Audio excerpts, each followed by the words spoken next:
지금까지 같은 방법으로 제가 설명을 하면 아마 속성창 여기 편집기에서 작업을 하고 미리 보기에서 확인을 하든 아니면 저장하고 화면에 가서 확인을 하든 아마 체크해 볼 거예요. 그렇게 되면 백그라운드 설명 끝나고 그 다음에 엣지하고 아이콘하고 이렇게 되겠는데 헷갈려요. 절대로 헷갈립니다. 그렇기 때문에 얘네들 이미지는요. 화면에다가 나란히 그려놓고 한 놈은 백그라운드 속성에 줘보고 또 하나는 엣지에 줘보고 또 하나는 아이콘으로 줘봐가지고 어떻게 되게 계속 비교해서 볼 수 있게 화면에서 설명드릴 거예요. 그래서 우선 백그라운드에 그라데이션까지 해가지고 우선 설명 여기서 마무리하고 좀 쉬었다가 3시 5분부터 룩으로 이미지 비교하는 거 화면에서 한번 본 다음에 속성 정리하도록 할게요. 그러면 말씀드렸던 것처럼 이번에는 제가 여기 화면에서 전체적으로 비교하면서 설명을 드리려고 이거는 어쩔 수 없이 그 속성창을 조금 이용할 거예요. 제가 속성창에서 직접적으로 주시면 안 됩니다 그랬는데 이거는 이제 조금 양해 부탁드릴게요. 그래서 비교해가지고 보실 건데 첫 번째가 우선은 백그라운드입니다. 백그라운드가 가지고 있는 이미지라고 하는 속성을 살펴보면 보시는 것처럼 이미지 URL, 그러니까 어떤 이미지 쓸 건지를 고르고 그 이미지가 무슨 일을 하는지 확인하시면 돼요. 그러니까 제가 우리가 임포트 해가지고 집어넣은 이미지들 중에서 누구를 여기에다가 넣을 거냐면 사이즈를 비교를 할 수 있게 크기가 조금 작은 녀석으로 얘를 넣을 거예요. 보시다시피 현재 지금 이미지 크기하고 제가 화면에다 그리는 컴포넌트 크기를 보면 누가 봐도 사이즈가 다른 게 구분이 되고 그렇게 되면 얘를 여기다가 집어넣었을 때 어떤 결과로 보여지는지를 확인하기가 수월하기 때문에 자, 백그라운드가 가지고 있는 이미지의 속성, 이미지 URL 중에서 저 녀석의 리스트를 찾을 겁니다. 요거.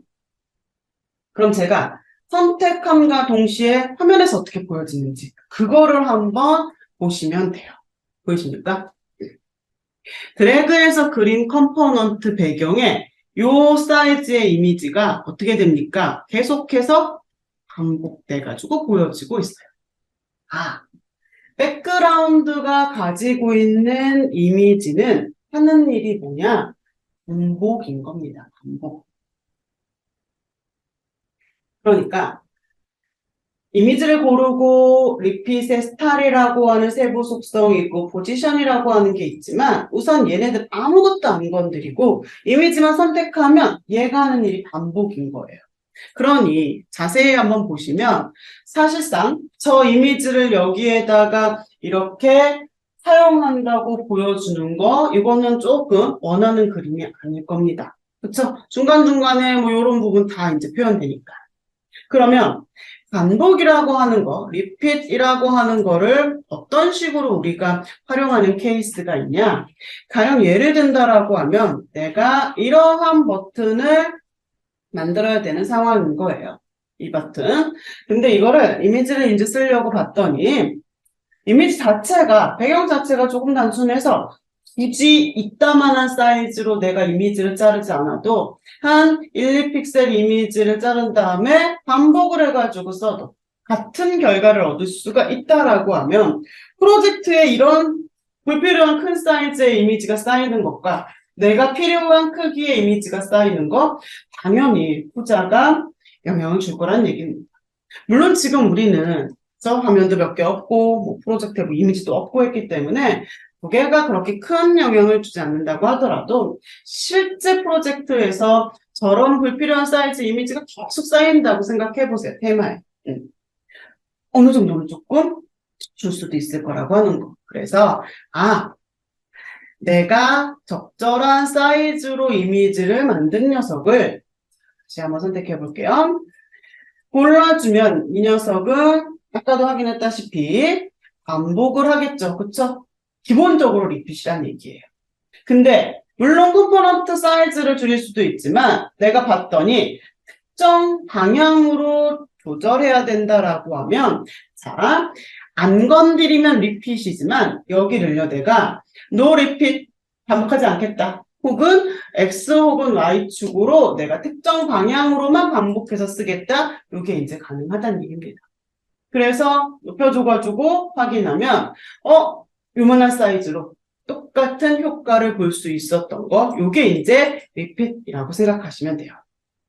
그러면 리핏 스타일이라고 하는 거를 내가 이용해가지고 기본적으로 반복 보여주는 걸 변경할 수 있다라고 하면 포지션이라고 하는 건 또 뭐냐? 포지션. 이걸 한번 봐볼게요.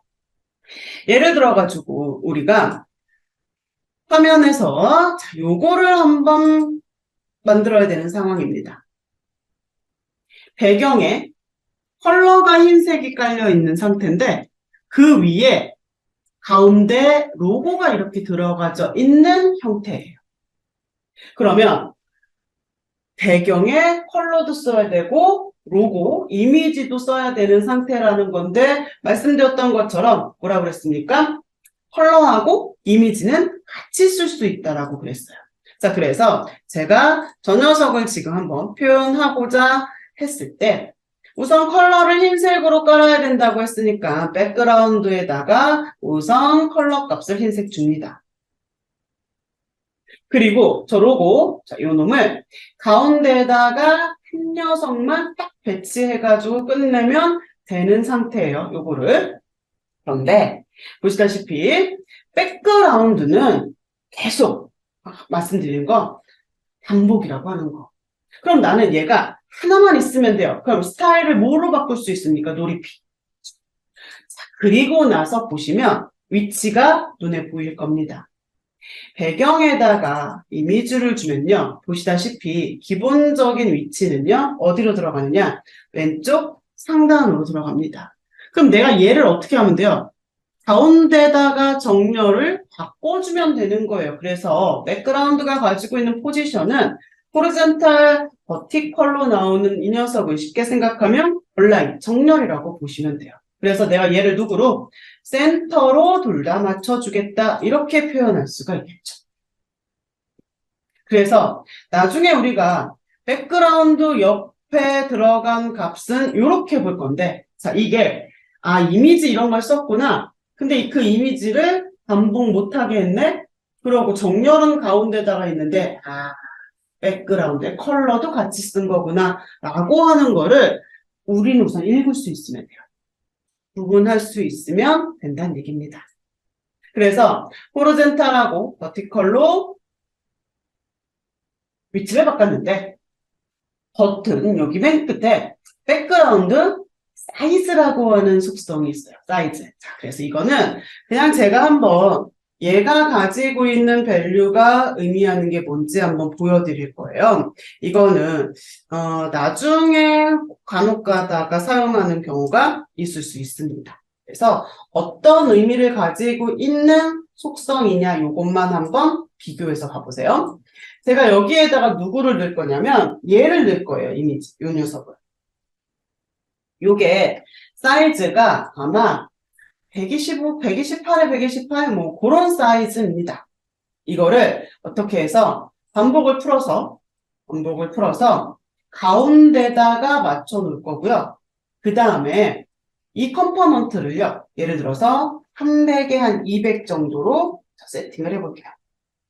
300에 200. 자, 컴포넌트의 크기는 300에 200으로 세팅한 상태고 그 안에 128짜리의 이미지가 가운데다가 정렬되도록 배치한 겁니다. 이런 상태에서 백그라운드 사이즈라고 하는 속성을 안 건드리면 이게 이제 오토가 되는 건데 이런 경우에는 기본적으로 위에 적용한 값을 그냥 보여주는 형태예요. 그런데 만약에 제가 요거를 하나 카피해가지고 붙인 다음에 백그라운드 사이즈를 어떤 거로 바꿀 거냐? 그 밑에 있는 자, 커버로 변경합니다. 자, 그럼 어떻게 보여지는지 결과만 보시면 돼요. 자, 커버 뭐냐? 백그라운드 사이즈라고 하는 속성은 뭐라고 생각하시면 되냐면 백그라운드에 있는 이미지의 크기예요.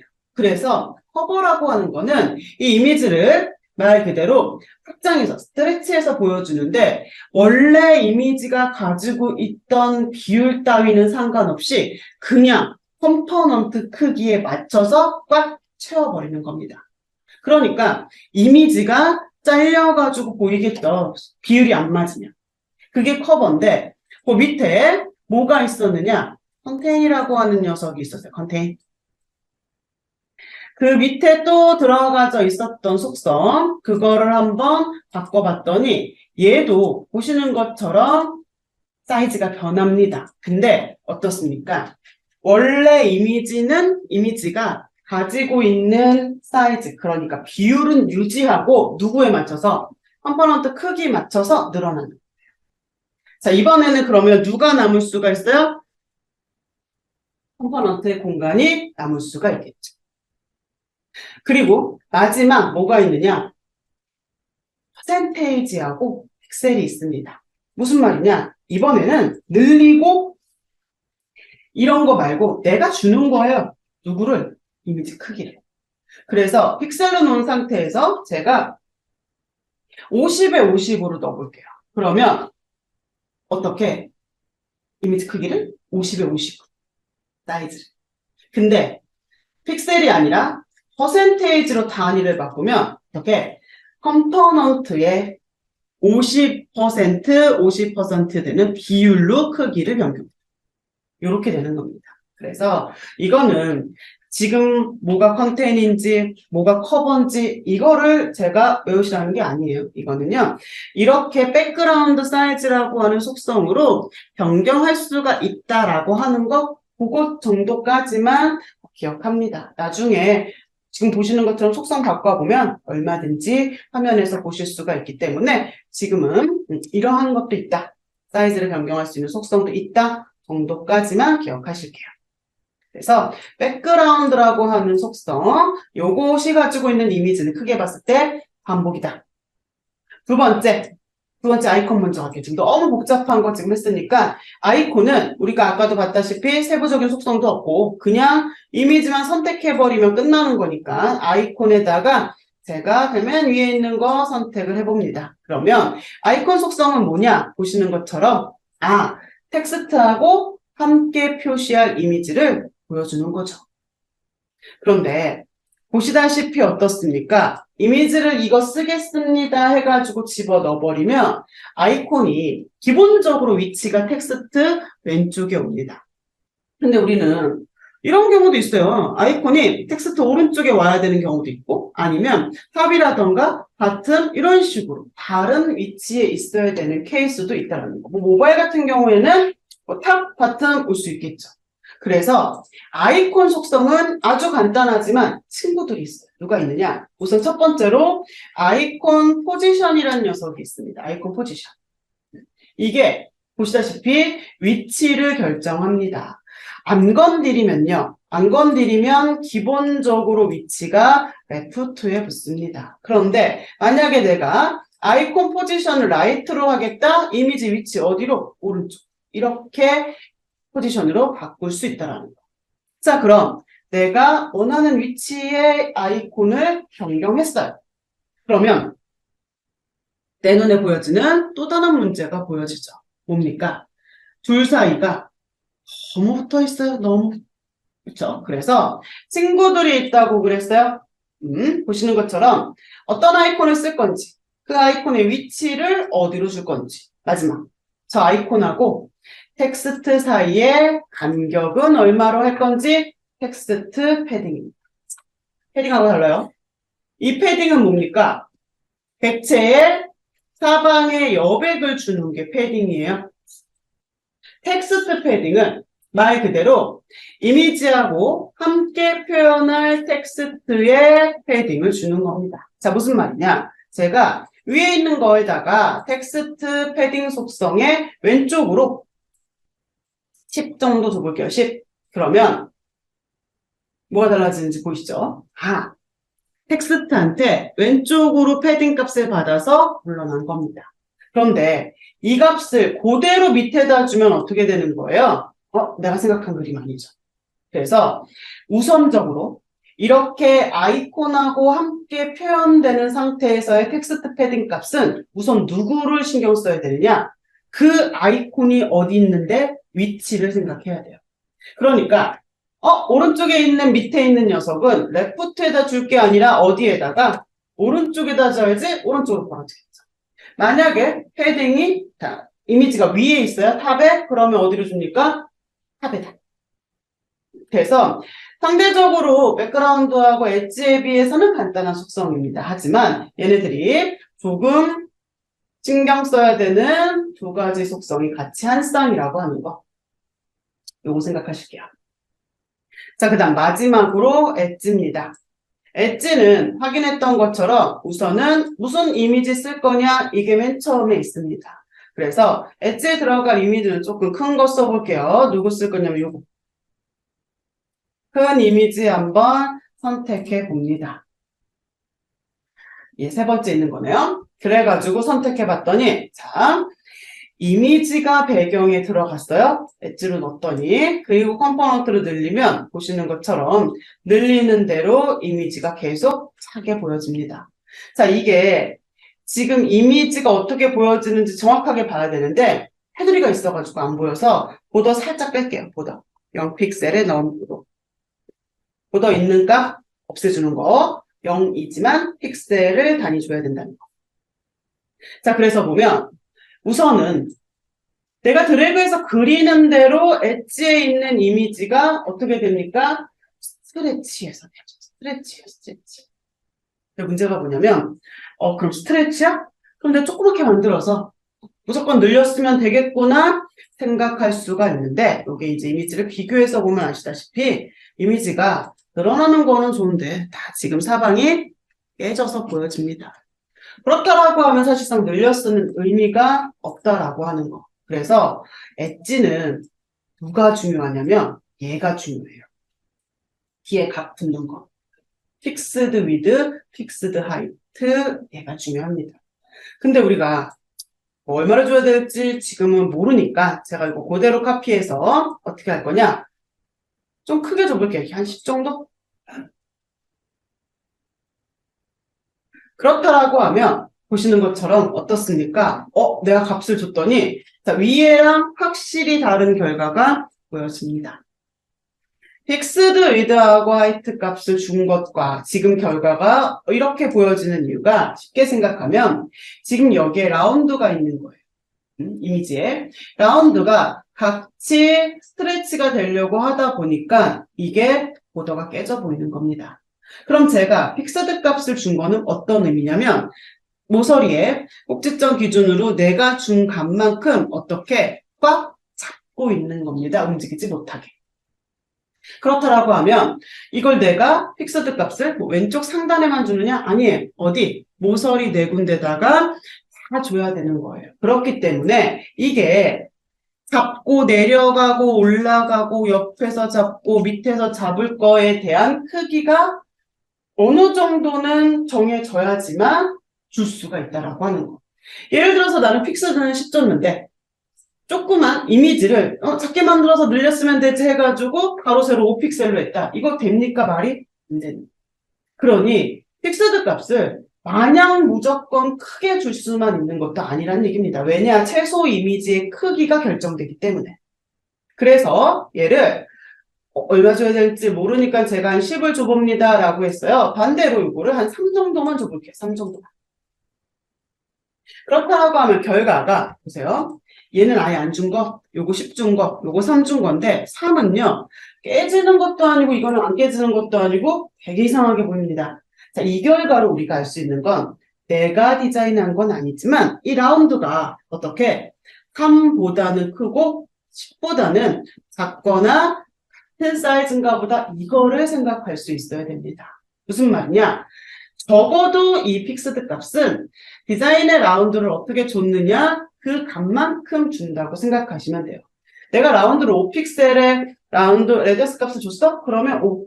근데 만약에 딱 맞게 주는 게 조금 불안하다 싶으시면 한 1픽셀, 2픽셀 정도는 더 줄 수 있어요. 하지만 너무 상관없이 오버해가지고 크게 줄 필요는 없다라는 얘기입니다. 그래서 지금까지 스타일에 관련된 속성을 전체 설명한 것 중에서 사실상 이 엣지가 제일 조금 헷갈릴 수 있습니다. 다른 애들은 천천히 하나씩 의미하는 거 보고 한번 변경해 보면 알 수가 있는데 이 백그라운드 관련된 셀놈들 중에서도 엣지는 아니에요. 그래서 가장 좋은 방법은 내가 라운드를 조금 크게 줘가지고 모양을 만들어 본 다음에 그 아는 상태에서 얼마 라운드를 준 거를 아는 상태에서 모자르게도 줘보고 남게도 줘봐가지고 확인해 보는 게 가장 좋은데 뭐 그렇게 이미지 작업을 할 여력이 안 된다라고 하면 한번 줘보세요. 1부터 10까지 어떻게 보여지는지 그렇게 확인을 하다 보면 얘는 라운드를 얼마나 줬구나 라고 하는 것도 조금 더 눈에 보이실 거고 엣지라고 하는 게 어떤 결과로 보여지는지 확인도 될 거라고 봅니다. 그래서 엣지라고 하는 속성까지 해가지고 우리가 스타일에서 확인할 수 있는 속성은 모두 다 봤어요. 그런데 여기에 이제 뭐가 있느냐? 이런 애들이 있어요. 이미지에 관련된 속성은 맞아요. 이미지에 관련된 속성은 맞는데 넥사 말고 RTL이라고 하면 뭐가 붙어서 프리픽스 벤더가 또 붙어가지고 있는 속성 3개가 있습니다. 넥사, RTL의 백그라운드 이미지, 엣지 이미지, 그 다음에 아이콘. 그럼 얘네들이 의미하는 게 뭐냐라고 한다면 여기에 이제 RTL은요. 방향이에요. 방향. 라이트 투, 레프트 투 이렇게 됩니다. 자, 우리가 언어가 흐름의 기준이 되는 방향이 기본적으로는 왼쪽에서 오른쪽으로 흘러가는데 이런 애들이 있어요. 오른쪽에서 이렇게 흘러가는. 만약에 이거는 정말로 프로젝트에서 그런 언어를 사용하는 이슈가 있을 때만 조금 고민하시면 되는 속성이에요. 자, 예를 들면 로그아웃 버튼을 내가 디자인을 할 거예요. 로그아웃을. 근데 여기에다가 아이콘을 쓸 건데 아이콘을 방향성 있는 아이콘을 씁니다. 근데 만약에 진짜로 우리가 언어의 흐름이 변경됩니다. 예를 들어서 아랍어권 같은 경우. 그래서 그 나라 언어로 로그아웃이 쓰여지겠죠. 그리고 나서 얘가 그대로 일로 온다고 생각해보세요. 그럼 어떻게 되느냐? 저 모습이 이렇게 올 건데 어때요? 봐도 어색한 거. 이런 경우에는 어떻게 오는 게 흐름이 맞습니까? 이렇게 방향이 변경돼가지고 오는 게 맞겠죠. 그러면 원래 내가 화면에서 보는 아이콘은요. 우리 알고 있는 속성을 어디에다가 넣습니까? 아이콘에다가 집어넣는 겁니다. 그리고 흐름이 변경됐을 때 불러와서 보여줘야 되는 애는 누구의? RTL 아이콘에 이렇게 집어넣어가지고 확인한다 이 얘기예요. 근데 문제는 내가 근데 진짜로 이슈가 있어서 이렇게 RTL과 아이콘에다가 집어넣어서 썼어. 그러면 여기에서 중요한 게 옵션에 있어요. 마지막 옵션의 Generate CSS 부분 추가적으로 설명할게요. 바로 이겁니다. 우리 아까 밑에 박스는 봤어요. Use RTL이라고 하는 체크박스입니다. 만약 저 RTL 관련된 속성을 테마에서 작성했다라고 하면 얘 반드시 체크해야 돼요. 그래야지만 변환될 때 인지가 돼가지고 제대로 변환 산출물이 떨어지고 나중에 관련해가지고 불러왔을 때 보여줄 수 있다라고 하는 거. 그래서 다시 말씀드리지만 방향성이 있는 경우에만 그래요. 만약에 언어의 흐름이 변경되는 언어를 쓴다고 하더라도 내가 만약에 아이콘을 동그랗게 네모 반듯하게 방향성 전혀 익힐 수 없는 아이콘으로 작업했다? 그러면 굳이 쌍으로 만들어서 이 속성 안 써도 됩니다. 어차피 여기로 가나 뒤로 가나 똑같이 보일 거라고 한다면. 하지만 그게 아니라 아까처럼 그러한 형태다 그러면 나는 맞춰서 작업을 할 것이고 만약에 그렇게 했다면 이걸 꼭 체크해서 확인할 수 있도록 제어해야 된다라고 하는 거. 그래서 테마를 쓰는 것도 중요하지만 옵션을 건드려야 되는 상황이 있기 때문에 이거는 이런 것도 있다 정도까지만 설명하고 마무리합니다. 그래서 지금까지 우리가 공통이라고 하는 문법 하나 배웠어요. 문법으로 보면 요거 그 안에 어떠한 스타일에 관련된 속성이 들어가는지 보더부터 해가지고 마지막 워드 스페이싱 속성까지 말씀드렸습니다. 그럼 이제부터는 공통 말고 나머지는 어떤 문법들이 있는지 이제 제가 여러분들한테 설명할 문법은 총 5개입니다. 어떻게 보면 스타일시트에서 볼 수 있는 문법은 이게 다예요. 공통 포함해서 6개. 대신에 이제 컴포넌트가 복잡해지면 얘들끼리 서로 조금 합쳐지고 뭐 이렇게 해가지고 마치 다른 형태처럼 보이긴 할 거지만 기본이 되는 베이스는 이것들이다라고 하는 거 생각하시면 됩니다. 첫 번째로 우리가 공통을 제외하고 확인할 상태는 뭐가 있느냐? 그거는 말 그대로 확인할 문법은 상태값입니다. 자, 버튼 생각하시면 우리 알고 있는 것들이 있어요. 마우스 오버라던가, 푸시 눌렀을 때, 디세이블 됐을 때, 포커스 갔을 때 이러한 상태값들. 그거에 대한 상태값들에 대한 디자인은 자 마찬가지로 Add 셀렉터 눌러올게요. 여기에서 버튼에 자, 우리는 누구로 표현되느냐? 여기 옆에 스테이터스하고 유저 스테이터스라고 나와져 있는 요 창이 쉽게 생각하시면 상태값이라고 보시면 돼요. 각각의 컴포넌트는 그 컴포넌트가 하는 일에 따라서 서로 다른 상태값이 존재할 것이고 여기 나오는 리스트는요. 쉽게 생각하면 넥사에서는 요 컴포넌트는 이런 상태를 지원합니다. 이런 의미가 됩니다. 그래서 기본적으로는 우리가 여기 건드리지 않았을 때 디폴트 그러니까 공통 요게 선택이 되어 있기 때문에 이렇게 이제 불러오는 건데 만약에 제가 푸시 상태를 볼 거예요. 그래서 여기에서 푸시를 그냥 누릅니다. 그렇다라고 하면 보시다시피 공통이 디폴트로 항상 눌려 있어서 이렇게 되면 어떻게 됩니까? 얘는 또 불러오게 되는 거예요. 나 이미 작업한 게 있으니까 중복될 겁니다. 그렇죠? 그러니 만약에 이 창을 이용해서 상태값을 추가할 때는 공통 부분 조금 신경 써주세요. 해제해야 되니까. 그래서 자, 오늘 이 시간에 문법 먼저 봅니다. 문법이 중요하니까 오케이 눌러서 상태값은 어떤 식으로 문법이 쓰이느냐 봤더니 보시다시피 어떻게 가로 열고 닫고 각각의 상태 이름이 들어가는 이러한 문법으로 들어가는 게 이게 컴포넌트의 상태값이에요. 자, 푸시 제가 백그라운드만 한번 바꿔볼게요. 그린으로 한번 바꿔봅니다. 백그라운드. 그래서 상태값들은 실행해서 확인할 수 있습니다. 자, 그럼 이렇게 노말의 상태의 디자인이 자, 제 화면 기준으로 보면 보더 빨강이고요. 저 백그라운드 흰색 좋고 그 다음에 폰트 그린으로 되어져 있는 요거 이제 실행해가지고 눌러봅니다. 푸시 그랬을 때 어떤 상태 보일 거예요? 배경이 그린으로 되어 있고 이렇게 보여지겠죠.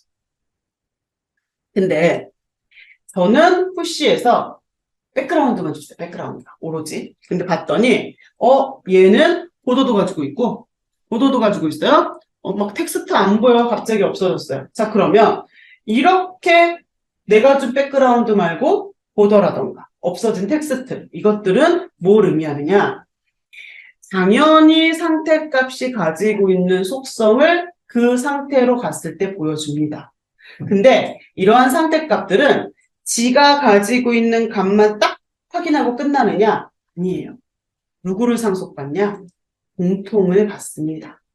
그러니까 지가 뭘 가지고 있어요? 백그라운드를 그린으로 가지고 있으니까 공통이 가진 백그라운드는 상관없는 거야. 나 있으니까. 근데 내가 없는 나머지 속성들은 그대로 들고 온다고 보시면 돼요. 그래서 공통 생각 잘 하셔야 돼요. 우리가 물론 그렇게 안 하시고 전체 프로젝트에서 공통의 이제 틀이 있겠지만 누가 봐도 특정적으로 요놈한테만 갈 법한 디자인을 공통에 넣어버린다?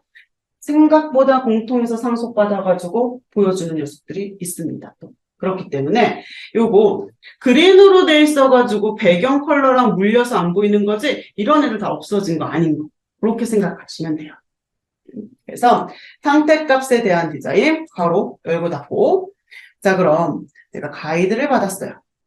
가이드를 받아서 봤더니 공통으로 했었고 푸시 눌러봤습니다. 요거 해볼 건데 자 이거 지금 가이드가 어떻게 써져 있는 거냐 마우스 오버라고 하는 하나의 상태가 있습니다. 또 포커스라고 하는 또 하나의 상태가 있습니다. 나는 이거 두 개의 상태를 그냥 하나의 디자인으로 표현하겠습니다. 이런 의미가 되죠. 그렇죠? 그러면 우리가 이거를 만약에 작성을 한다고 생각을 해보면 내가 버튼이라고 하는 컴포넌트에 상태가 마우스 오버를 아마 한 걸 작성할 것이고 그 다음 버튼 컴포넌트에 포커스를 작성을 할 거예요. 그런데 두 개가 같은 디자인이라고 했으니 아마도 나는 카피해서 붙일 겁니다. 근데 예를 들어서 실수로 카피해서 붙여서 끝내면 되는데 자, 폰트 속성을 빼먹고 안 들고 온 거예요. 자, 그렇다면 포커스 입장에서 폰트가 없어요. 나머지만 들고 와서. 그럼 포커스도 폰트를 보여줘야 되는데 없네? 그럼 이런 상태에서 얘네들이 누구를 확인한다는 건 공통을 참조한다는 얘기예요. 그럼 공통의 폰트와 마우스 오버의 폰트의 디자인이 같았다면 상관이 없겠죠. 같은 값 물러온 거니까. 하지만 두 개의 값이 다르다면 얘네들은 결국 디자인이 다르게 나올 거고 가이드하고 원하는 바가 맞지 않는다라고 하는 거. 그래서 하나의 컴포넌트 하나에 여러 개의 상태값을 표현하는 상황에서의 동일한 상태의 디자인은요. 이거 이렇게 나눠서 쓰지 말고 어떻게 한 번에 묶어서 저희는 사용합니다. 그래서 그룹핑. 자, 지금까지 했던 것처럼 내가 오버하고 포커스를 쓰겠습니다. 두 개를 같이 선택하면 오케이 눌러볼게요. 그냥 한 번에 애들 불러온 정도 되는 겁니다. 이거하고 같은 문제가 나타날 수가 있으니 이렇게 하나씩 어차피 같은 디자인을 필요로 하는 상황인데 하나씩 쓰지 마시고 한 번에 쓰겠습니다가 어떤 의미냐? 두 개를 묶어서. 자, 그 역할을 하는 게 누구냐면 여기 밑에 체크박스 중에서 멀티예요, 멀티. 자, 어떤 구분자 쓰는지 문법 먼저 확인하면 이렇게 콤마로 해가지고 한 번에 묶어서 표현하는 거. 자, 여기다 제가 그래서 보더를요. 파랑으로 한번 줘볼게요. 그러면 오버나 포커스나 보더가 파란색의 디자인이 동일하겠죠. 제가 마우스 오버하고 있고 푸시 눌렀어요. 포커스로 나왔어요. 지금 현재 포커스가 02에 되어져 있는 상태에서 01에 오버합니다. 같은 디자인. 이런 거란 얘기예요. 우리가 지금까지 계속 컴포넌트 선택자를 버튼만 계속 추가해가지고 봤기 때문에 보시다시피 혹시 보셨는지 모르겠지만 멀티 셀렉터라고 하는 녀석이 어떻습니까? 활성화가 안 되고 있어요.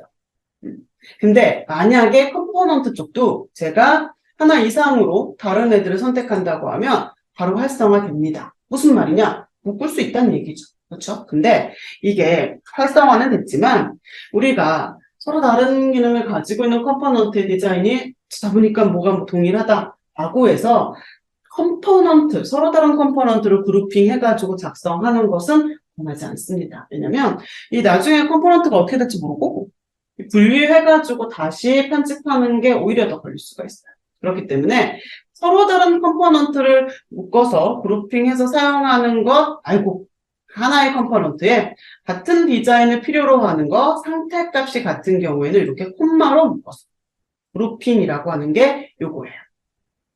그럼 이제 제가 여러분들한테 설명드려야 될 거, 자, 요거 3개 체크박스 중에서 가운데 클래스 부분 말씀 안 드렸고 오른쪽으로 가보면 뭔지 모르겠는데 계속 비활성화 되고 있는 거 이 녀석.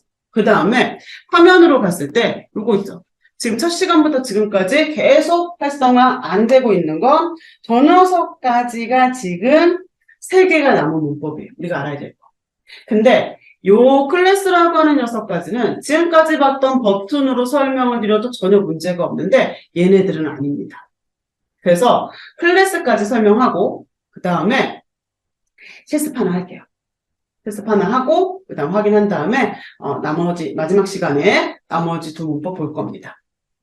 클래스라고 하는 거는 우리가 예를 들어가지고 이러한 업무 화면에 있어서 제가 지금 이것저것 한번 선택을 해볼게요. 그러면 여기 지금 서치부터 세이브 있는 얘네들 그 다음에 리셋 그 다음에 아이콘 가운데 들어가져 있는 요 녀석들 각각의 아이콘만 보여져 있는 얘네들 제가 지금 선택한 거 이거 다 이 화면 그릴 때 어떤 컴포넌트를 활용해야 되는 거냐? 버튼입니다. 무슨 말이냐? 똑같은 버튼 컴포넌트인데 뭐가 달라요? 지금 다 디자인이 다르다는 거.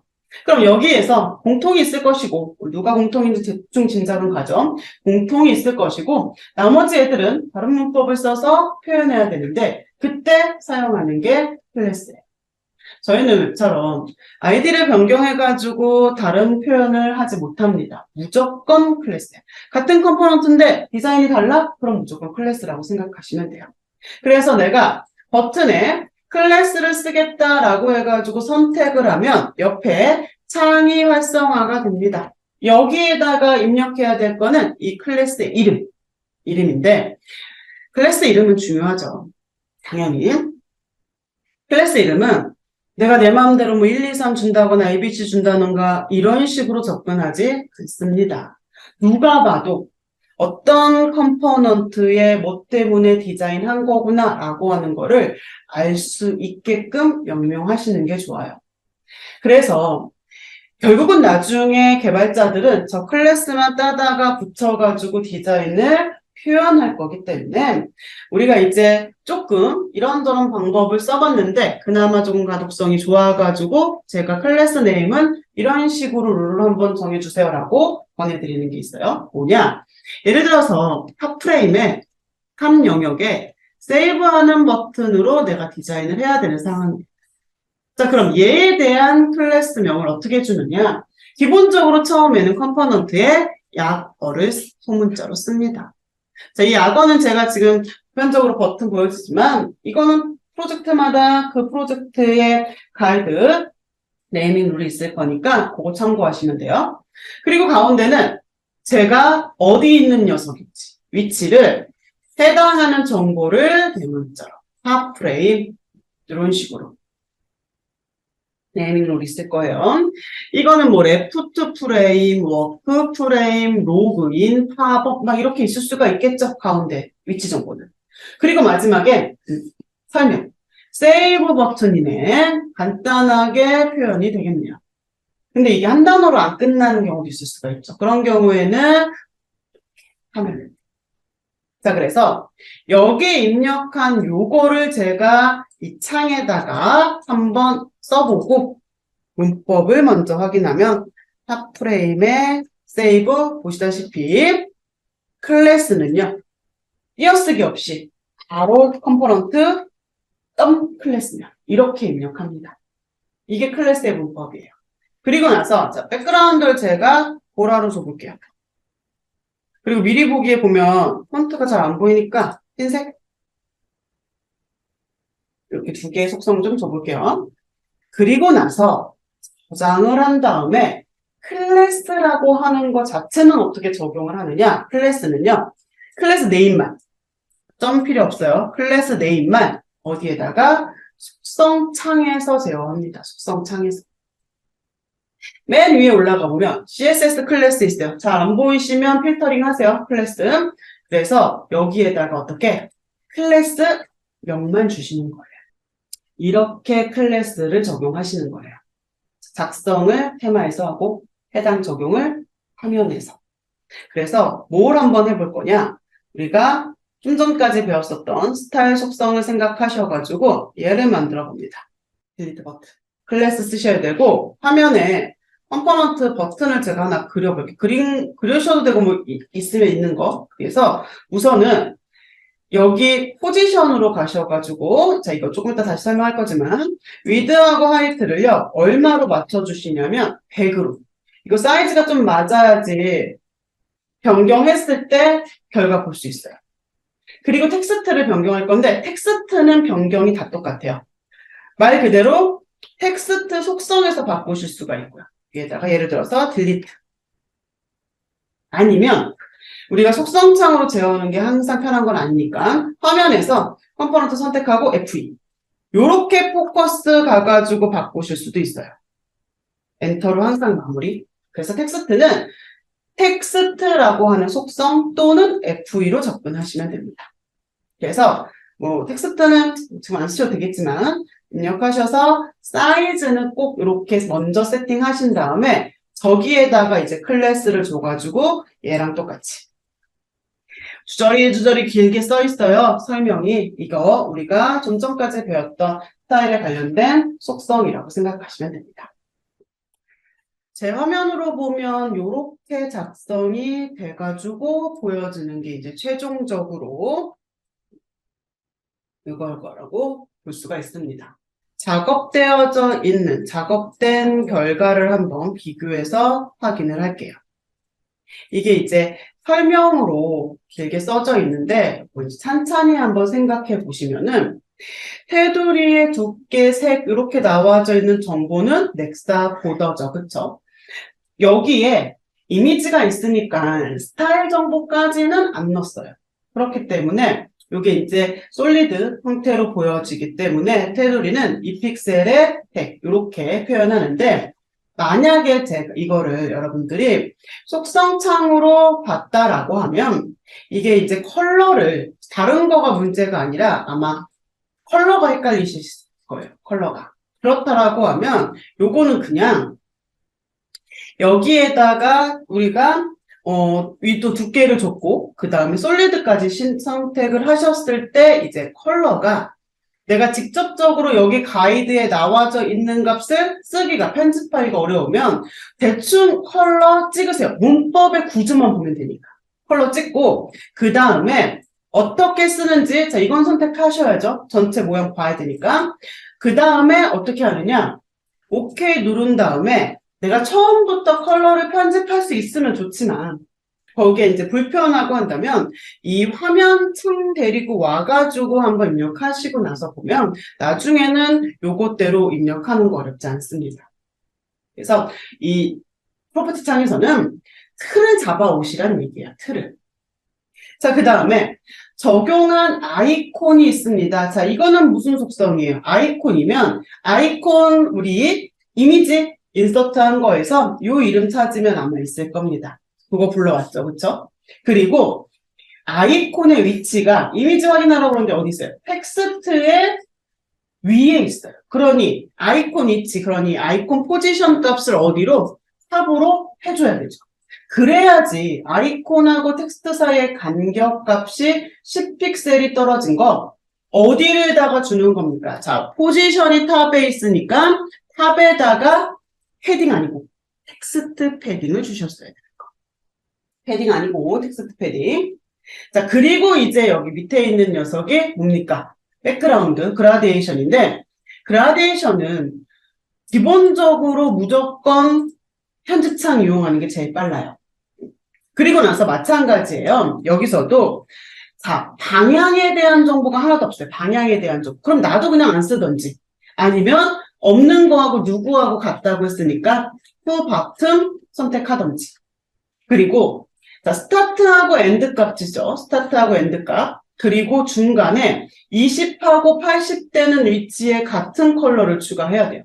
그러니까 내가 대충 비슷한 위치에 선택해가지고 틀 잡아서 여기에서 정확한 값 입력하시던지 아니면 이거 들고 와서 아까 보더처럼 여기 속성창에서 그래주 결과는 자 흰색에서 조금 진한 빨간 계열 그리고 20하고 80 위치에 같은 컬러 이렇게 표현됩니다.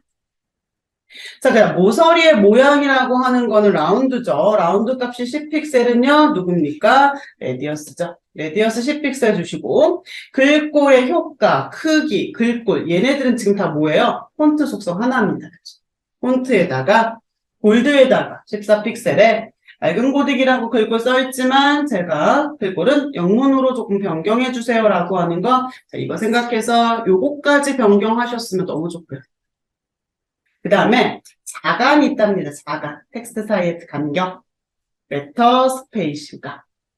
그래서 요게 지금 딜리트라고 하는 클래스를 줘가지고 작성을 한 거예요.